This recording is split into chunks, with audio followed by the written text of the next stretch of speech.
What's up, guys? Taylor here. Welcome back to Rebel Reactions. We are getting to the new album. We are going to get there on time. I somehow did it. Well, we still have a few more songs on this one, but I have full faith we're getting through it. We are on to Granite now, and I know before I talked about it, and a lot of people said Granite is about a car accident, but the way all these songs have been going now, it feels like everything's a metaphor for this relationship between him and Sleep. So I recognize that there's a lot of car stuff in this, but I think I'm going to try and go into this using it as a metaphor, not as a legit car accident, even though it's very easy to view it that way. So we're going to get it started, go through the lyrics, figure out what it means aside from the car accident thing, and hopefully learn a little more about Vessel, because Vessel seems to be starting to value the relationship equally with Sleep. It's no more fully infatuated. I'll do whatever I can. He's starting to get mad at Sleep.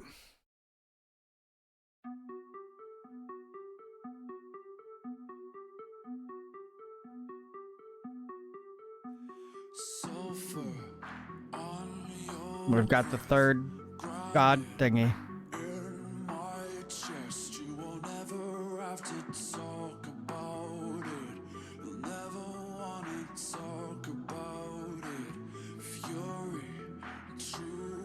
More weapons.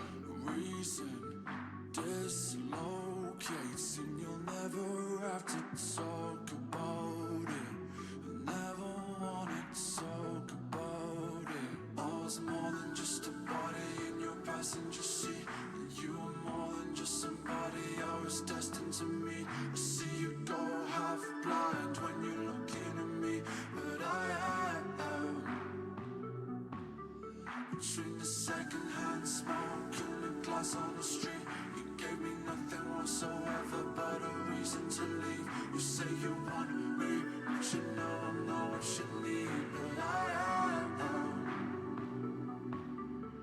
When you sit there, acting like you know me, acting like you only brought me here to More gold. never mind the death threats, falling at the doorway. Rather be 6 feet under than be lonely. And if you had a problem, then you should have told me. Before you started getting all aggressive and controlling. You only drink the water when you think it's holy. So keep an eye on the road, or we will both be here for us more than just a body. He's definitely starting to take shots at her.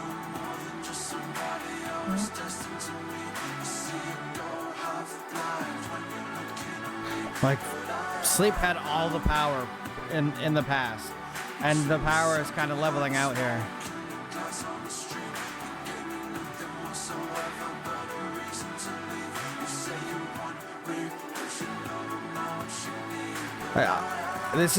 These symbols are either past vessels with Sleep or different versions of the vessel we have now. Because if you notice, it's mixed with gold. We know in the new album he's got gold.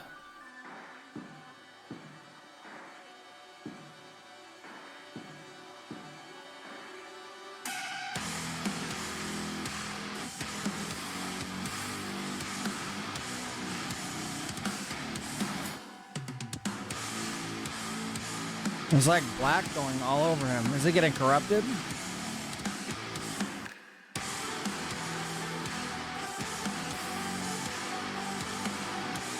Which vessel on stage is all black?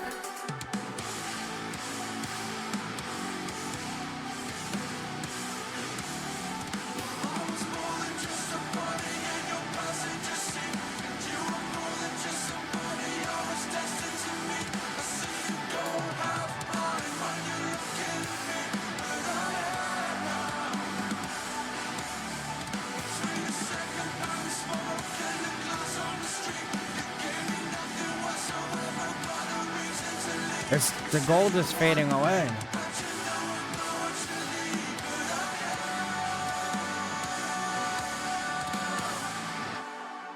So all the gold went away except for the X.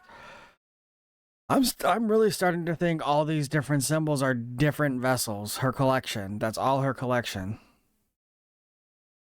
which makes me nervous because right now Vessel is like gold. Like you can see, might not be able to say that, but in the newer image here, Vessel has gold on him, which all of these guys have gold on them. But at the end, there's like this, like the first one had the black tears. The second one, I didn't really notice the black, but I'm assuming it was there. And the third one just got fully taken over by black. So I think black might be Sleep's like toxicity. And if you stay too long, she takes away your gold, your brightness. So Sleep or Vessel, please be careful.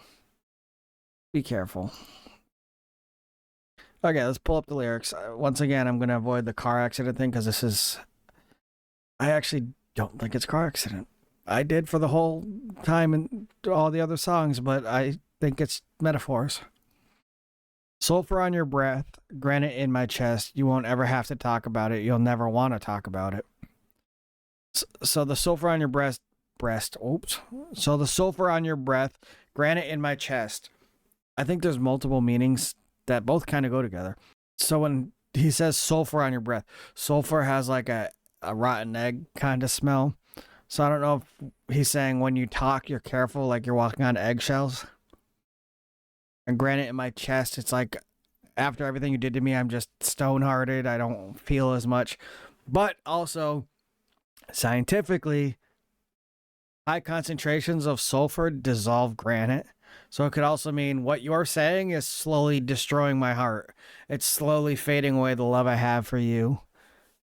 And eventually it's just going to be gone. And then you won't ever have to talk about it. You'll never want to talk about it. He's finally realizing that he's not going to make her talk about things because she's not going to want to. Kind of him saying, I'm done wasting my time there. Fury too damn late. Reason dislocates. And you'll never have to talk about it. You'll never want to talk about it. So he's kind of like saying, it's too late. You can get mad all you want. Give me all the reasons you want, but it's too late. You've already destroyed what I wanted.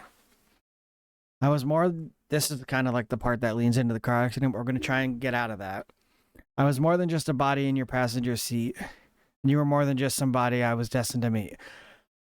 So, the passenger goes for the ride, the driver controls the car. He's saying, I was more than just someone you were controlling. You weren't in full control. This was a 50-50 thing. I'm not just some passenger riding along with you. And I know some people also say maybe there was a pregnancy, and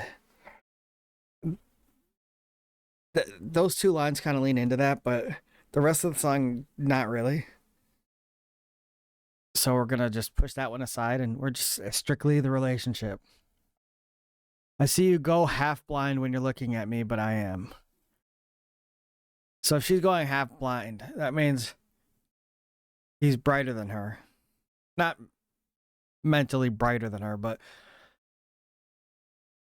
it's like she is ignoring stuff she sees. She's acting like she can't see it, which I think is her realizing she doesn't have power anymore. She can't just manipulate him or anything anymore.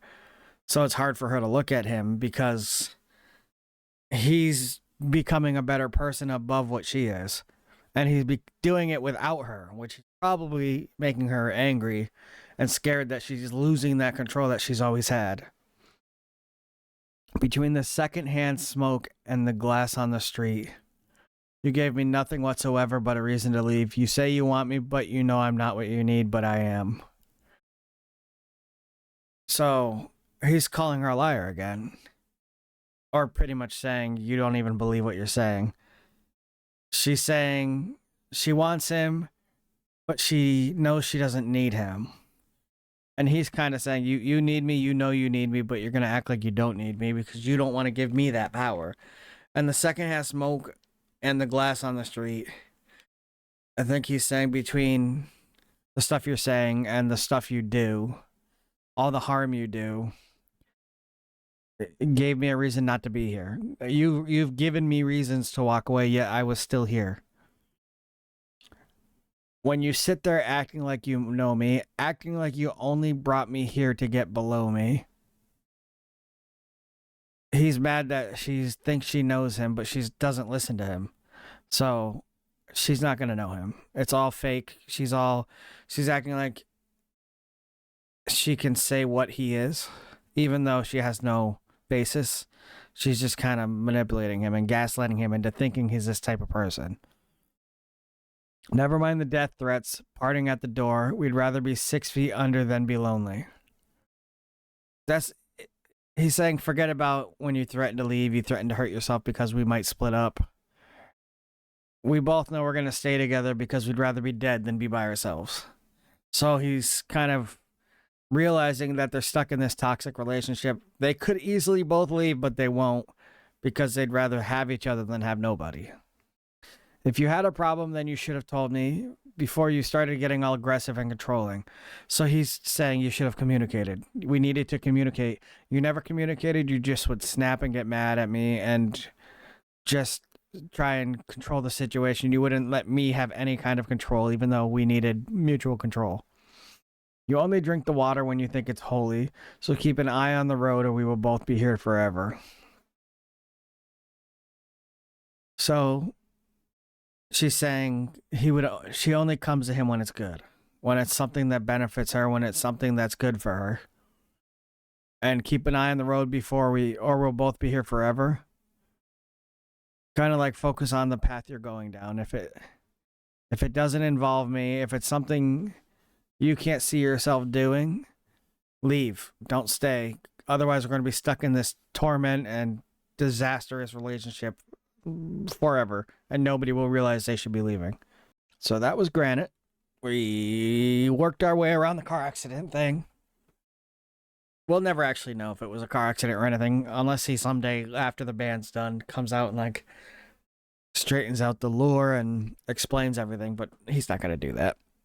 He's always going to have, because even after the band is gone, everyone's going to still try to dissect this and figure it out.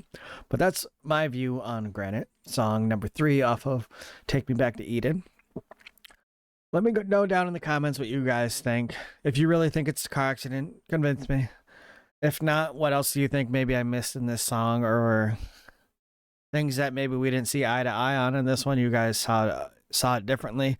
Let me know in the comments. And if you guys like this content and I want to see more of my reactions, hit like, hit subscribe, and hit the bell so you're notified when I put more up.